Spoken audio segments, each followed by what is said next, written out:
Why America needs the Midwest. Interested to see what we got with this video and see why America needs the Midwest. Before we do get into this, appreciate if you guys can hit that subscribe button. Let's see why America needs the Midwest. America has a problem. Well, to be more precise, it has a few of them. Right. From aging infrastructure and climate concerns to imbalanced population density and rising income equality. Oh, this is a crazy video to watch right now because the California wildfires are happening and that's crazy. If you've not seen my video on it, yeah, I was blown away with how quick it spread, how big it is. Crazy, dude. From urban decay to suburban sprawl, poor city planning, congestion, and a cost of living that's out of step with median wages. Right. These kitchen table issues have become a real distraction. Prices in the U.S. are climbing at their fastest rate in 40 years. Between inflation and me, inflation's winning. It wasn't always like this. No, several decades ago, the U.S. was roaring into an era of newfound prosperity, with a booming middle class and growing stability. Back when the Midwest was touted as America's heartland and its greatest source of a bigger and brighter future. Of course, it didn't quite play out like that, as the manufacturing core behind its incredible rise broke down when the factories that the region depended on most left for places like China, while millions of residents moved away, which left the Midwest in a frenzy, struggling with decay and decline after losing the most productive portion of its tax base. Oh, right, I did not know that.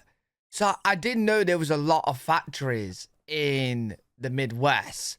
Because isn't Detroit like crazy with the amount of factories that they had, but they've closed down and that? I didn't know that a lot of them left, and then now they just get the stuff from China. We had a lot of vacant houses that are beautiful brick houses people walked away from when they were underwater in their mortgage. We started auctioning them on our own website. While we often see these terms, Midwest, Rust Belt, and Great Lakes used interchangeably to explain this general area of the United States, where coal-worn Appalachia overlaps rural New York, and former factory towns like Pittsburgh, Cleveland, and Gary, Indiana are looped in with the nation's third largest city of Chicago and places like Indianapolis, Detroit, and Madison. That definition of the Midwest misses the forest for the trees, as the Rust Belt is just a small economic region that includes portions of New York and Pennsylvania, while the Great Lakes region is located as much in Canada. Look at that, though. That is beautiful. That is beautiful. This right here, what a sight. As the United States. The Midwest is more important and widespread, stretching us as far north as Minnesota and North Dakota, and as far west as Kansas and South Dakota. As the Midwest is arguably the most important region of the United States. Maybe not today, probably not in the next few years, and perhaps not even for another decade or so. But eventually, the same kind of circumstances that made Detroit America's 5th biggest city and Cleveland and St. Louis its 7th and 8th will resurface, providing the Midwest with a rare second chance at economic and population success. Interesting. It won't be like it was back in the 1950s, a time when Americans were still proud to be making things, and the Midwest was the nation's fastest growing economic engine, but it might be more similar than you would expect. Yo, it is crazy when you actually think about it, how quick. Well, like, this isn't even, like, with America, the whole world, really, how quick is actually, like, changed. And what used to be, so like back then in the 1950s, the factories in the Midwest was the big booming thing, but now it's like more technology based and that. So now it's kind of just changed. And now, you know, like California and New York and all the technology places, even in Texas, are now the big booming things. I wonder if like in another 30, 40, 50 years or whatever, what's the next big booming thing and where is it? This is a map of the expected future drought in the United States. This one depicts severe weather. This one looks at flood risks. Phoenix also ranks 11th worst for daily particle pollution, also referred to as PM. While ozone is typically invisible, you can oftentimes see the results of high levels of particle pollution. As you can see, climate concerns cast a shadow over many of America's most popular cities and regions. Yeah, wait, is this why it's saying the Midwest is going to be like booming again? Because they're going to realize, like, I'm thinking about the California fires right now. A lot of businesses would have burned down there. So do you think they'll start realizing if that's going to happen more often? Yo, we need to change our location because, you know, it's going to cost too much being there. And those concerns are significantly worsened by the depletion of important water sources like the Colorado River due to overpopulation and overutilization. But then there's the Midwest. often overlooked despite its vast natural resources, good soil, and nearly 70 million current residents. Oh, okay. The Midwest is located near Canada, one of the nation's top trade partners, and borders the prosperous and populous Northeast Corridor with proximity to 4 major North American mega-regions. And the Midwest is home to important U.S. institutions like Northwestern University, the Cleveland Clinic, and the Chicago Options Exchange. Wait, what's the I know the Cleveland Clinic is a clinic, but is that like one of the best clinics in America? Along with the headquarters of essential American businesses like McDonald's, Boeing, Target, and General Motors. Hey, McDonald's, sign me up. Hey, I'm going to the Midwest, bro. And some of the world's most famous attractions, like the Mall of America, Mount Rushmore. Then again, there's McDonald's everywhere. That's just the headquarters, isn't it? Yo, maybe they got like the newer products. I don't know. And Willis Tower. And the Midwest is fast becoming America's most geographically stable region with less climate concerns, a central location, and easier topography. Yo, that is true. When I do hear or see about like America, you guys have extreme crazy weather, bro. You got the hurricanes, the tornadoes, the wildfires, right? So like whenever I do hear about these or see these, they're never, you never really see them in the Midwest, so that is true. But it's also a powerful region, with a level of infrastructure and amenities that are only possible because of what the region once represented. That's why the Midwest is making a real comeback. It isn't even a question anymore or some kind of hypothetical what if. It's a process that will take time and hard work, but Midwesterners, known for their strong work ethic and family values, are ready to bring back the kind of prosperity their region was once known for. Cool. And I think the US on the whole is ready for it too, as the Midwest is the most affordable region of the United States with solid overall safety and, like I was saying before, natural, economic, and geographic advantages. Hey, wouldn't it be smart if you had the money to move to the Midwest? Because over the years, if it is going to be booming again, won't that just mean that your house will just go up in price? Because we all know what happens.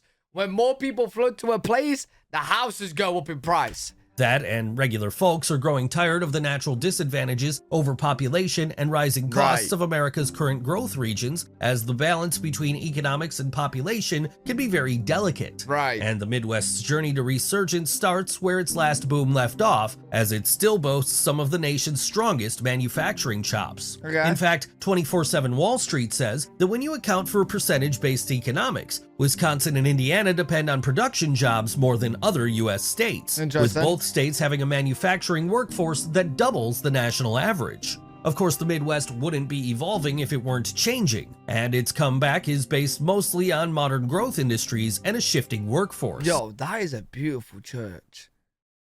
I love how it just stands out like it's just white, bro, in the middle of like the brown buildings. In 2021, John McCormick of the Washington Post argued that Midwestern cities are diversifying faster than any other U.S. cities. That's due in large part to the region's affordability, but also how years of decline have resulted in lean cities open to unique opportunities, and a lower cost of living and labor in the Midwest has that is a big selling point for people to look to where they want to move to, right? Is the cost. The living costs, right? Because in the UK, it's getting crazy, bro. And the UK is tiny, so it's all around the UK. But in America, if you got the cost of living, it's like in California, it's really high. But then in like the Midwest, it's really low. America's big, so it's going to be different, right? A lot of people might opt to go there. Open to unique opportunities, and a lower cost of living and labor in the Midwest has granted opportunity to young entrepreneurs that simply wouldn't have had a chance in traditional incubator cities like San Francisco. For sure. That's why, despite my belief that it's unnecessary to give every place its own Silicon City moniker, the Midwest as a Silicon Prairie makes a lot of sense. There are plenty of high-ranking universities in the Midwest. Northwestern, the University of Chicago, Notre Dame, and the University of Michigan all have the capacity to add the kind of highly skilled graduates needed for a modern technology-based economy. Midwestern workers also enjoy a growing capacity to work from home, giving them access to businesses that otherwise only exist in the most expensive U.S. cities at the cost of an Ohio, Missouri, or Kansas. See, that's where the world is heading a lot now. Like, COVID changed the game big time. Because before COVID, there wasn't that many work-from-home jobs, right? There were, but there wasn't many. Now, I feel like there's a lot more than there were. And you could choose to live in the Midwest where it's cheaper, cost of living is cheaper, but then also work for a place where you're getting paid the same as if you was living there, right? Do you know what I mean? Well, I don't know for sure, but I'm guessing that's how it could be. I'm thinking like if I worked for a London company, you get paid more, right? Because it's in London. But then if I'm working from home, boom, you get the same pay, right? Surely they won't cut your pay. They might do, I don't know. It isn't just the option to work from home, startup endeavors, and the emerging tech scene taking over the Midwest, though. The region has become central to modern logistics, opening its doors to some of the nation's most recognizable distribution businesses, with millions of square feet of warehousing opening near places like Indianapolis, Detroit, and Milwaukee in recent years. And over just the past decade, venture capital has quadrupled in the Midwest, with a total of 18,000 startups in the region today. Oh, wow. Okay, while that's Salesforce recently placed its second largest U.S. office in Indianapolis. Infosys is building out a 3,000-person office in Indianapolis. And Intel has committed to investing $20 billion in Central Ohio. Two former Sequoia Capital founders launched Drive Capital in Columbus, Ohio, and Upstart's HQ2 in Columbus has surpassed the company's Silicon Valley headquarters. Detroit startup StockX raised over $150 million in 2021, while Chicago startups Spot On and ShipBob raised a total of $500 million. So basically, a lot of businesses are investing more into the Midwest as well. See, I'm hearing a lot of going to Texas as well. I think it's just like a lot, because a lot of businesses, startups, or big companies was in California, right? And New York, right? But California. But I'm hearing a lot of them now are from California going to Texas. So now is that the same case with like going to Midwest as well? And Ohio VC funding surpassed $2 billion last year, turning parentheses into commas in the region of the United States that needed it the most. And Midwestern cities haven't only been focused on diversifying into these growth sectors either. The region has invested heavily in quality of life improvements, building from their depleted tax base and labor pipeline with concentrated moves in education, infrastructure, and city development. By renewing aging roadways, turning urban blight into green spaces, and pushing for 2-year degrees and technical certifications. And the Midwest's new regional rail plan, which looks to build one of the nation's most complex high-speed railway systems across an area about the size of France. Yo, that's crazy, isn't it? Like, bro, as many times as I see how big America is, it still blows me away every time I see like a country compared to it. So I'm looking at this, right? And we got a couple of, we got Toronto, which is Canada, but then you got like Chicago, and you can basically just see a small part of America, and then it goes, hey, you see this small part of America? Most complex high-speed railway systems across... Boom, it's the size of France. That's crazy. That is actually... An area about the size of France is looking to get started in Chicago soon. Thank you for watching, and please subscribe. Hey, very interesting video. Enjoyed that. Let me know if you're from the Midwest and what you think to this video. Or if you're not from the Midwest and what you think. Really curious to see what you got to say. If you guys enjoyed, make sure you leave a thumbs up, subscribe for more content. I do have 2 other channels that a lot of you guys don't know about. Both linked in the description. I got a gaming channel and I got another react channel that you guys will love. So make sure you do go check them out. I also stream every single day on twitch.tv/L3WG. If you guys want to check me out over there, watch me live. I'll see you on the next one. Peace.